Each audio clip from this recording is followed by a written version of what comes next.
आप सभी का स्वागत है। आज हम भारत की समयहीन कथाओं में से एक तेनाली रामकृष्ण की कहानियों की दुनिया में प्रवेश करने जा रहे हैं। यहाँ की कहानियाँ न केवल मनोरंजन करती हैं, बल्कि जीवन के महत्वपूर्ण सबक भी सिखाती हैं। तेनाली रामकृष्ण की एक और रोमांचक कथा के साथ आइए शुरू करें। शर्मिंदा राजा की शपथ। रामकृष्ण ने चालाकी से महाराज श्री कृष्णदेव राय और पुजारी तथाचार्य को अपनी चाल में फंसा दिया था। दोनों रामकृष्ण की बातों में आकर रात के अंधेरे में महिला के रूप में तैयार होकर रामकृष्ण के घर आ गए थे। महाराज श्री कृष्णदेव राय ने उस कमरे में प्रवेश किया जिसमें एक महिला के रूप में तैयार पुजारी तथाचार्य पहले से ही प्रतीक्षा कर रहा था।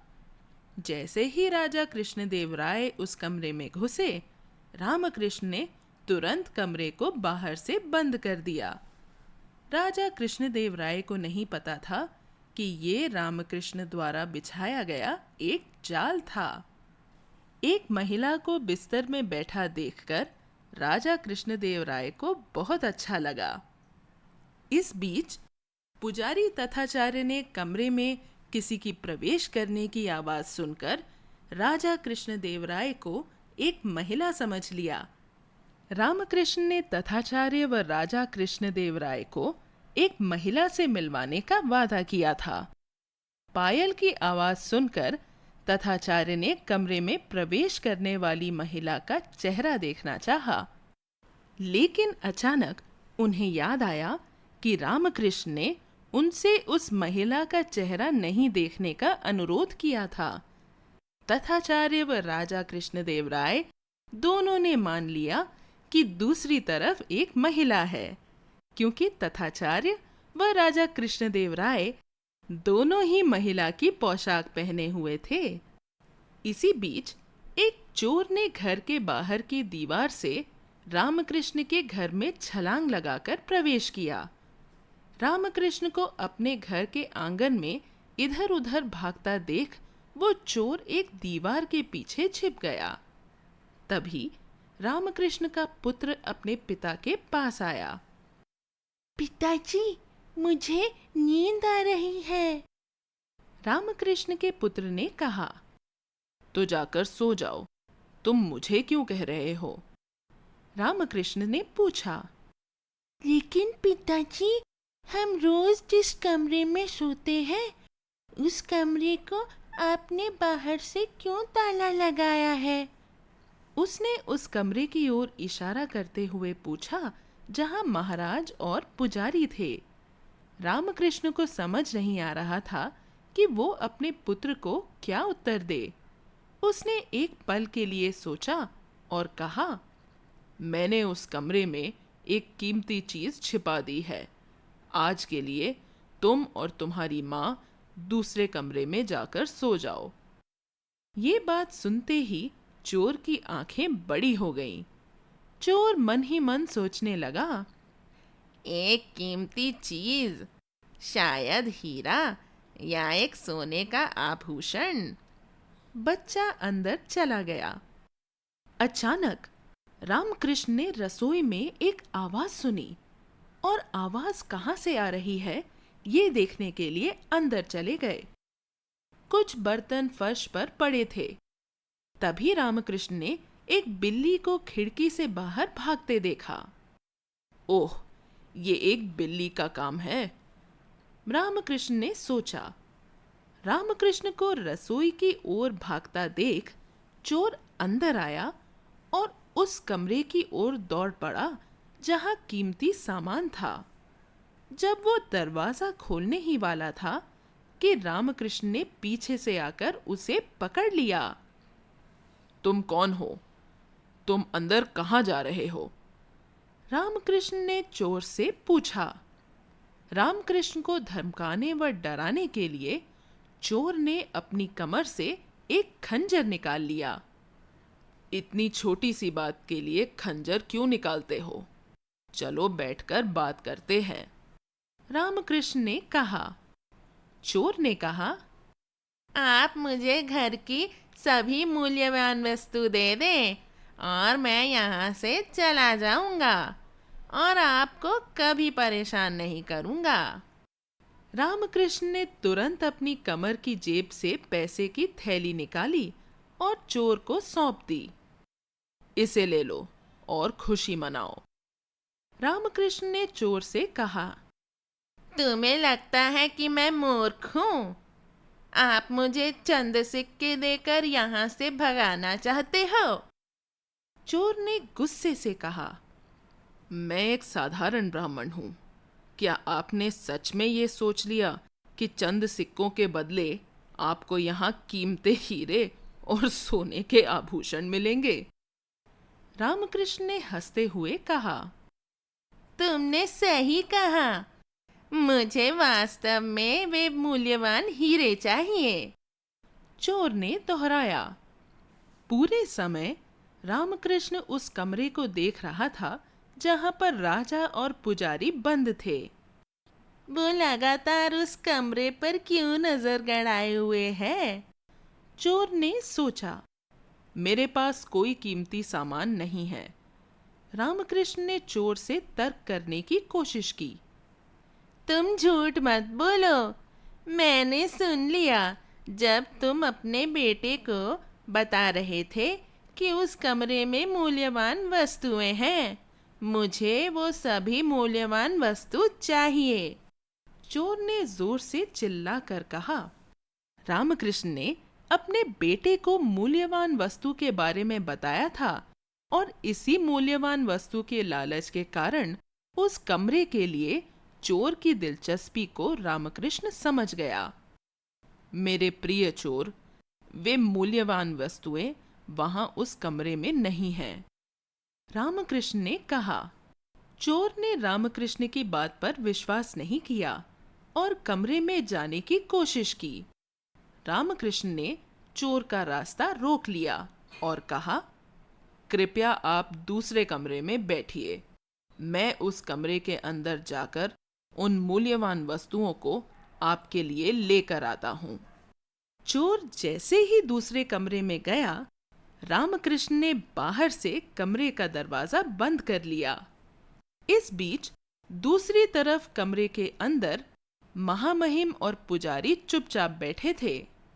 हे महिला, मैं एक आदमी हूं और तुमसे दोस्ती करना चाहता हूं, राजा ने अधीरता से कहा।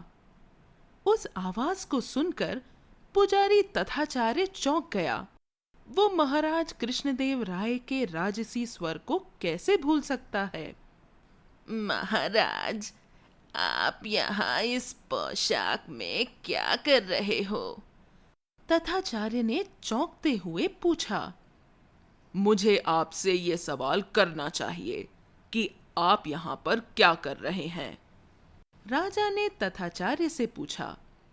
तथाचार्य ने कहा, महाराज, मैं यहाँ इसलिए आया क्योंकि रामकृष्ण ने मुझे यहाँ एक महिला से मित्रता करने के लिए आमंत्रित किया था। राजा अंततः समझ गया कि रामकृष्ण ने उन दोनों को मूर्ख बनाया है।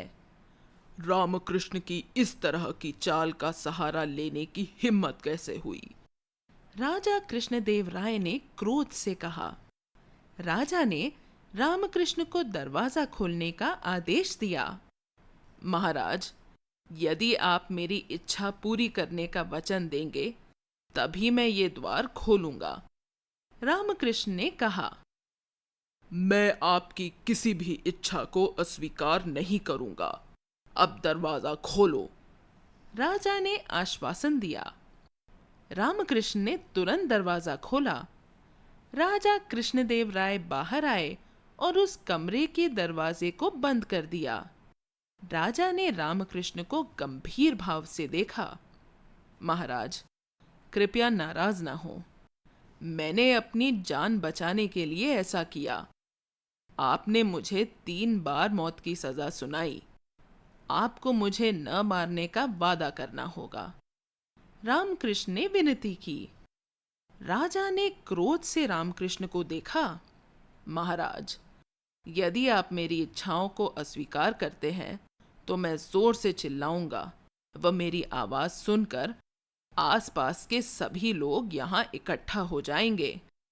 रामकृष्ण ने दृढ़ता के साथ हाथ जोड़ते हुए कहा।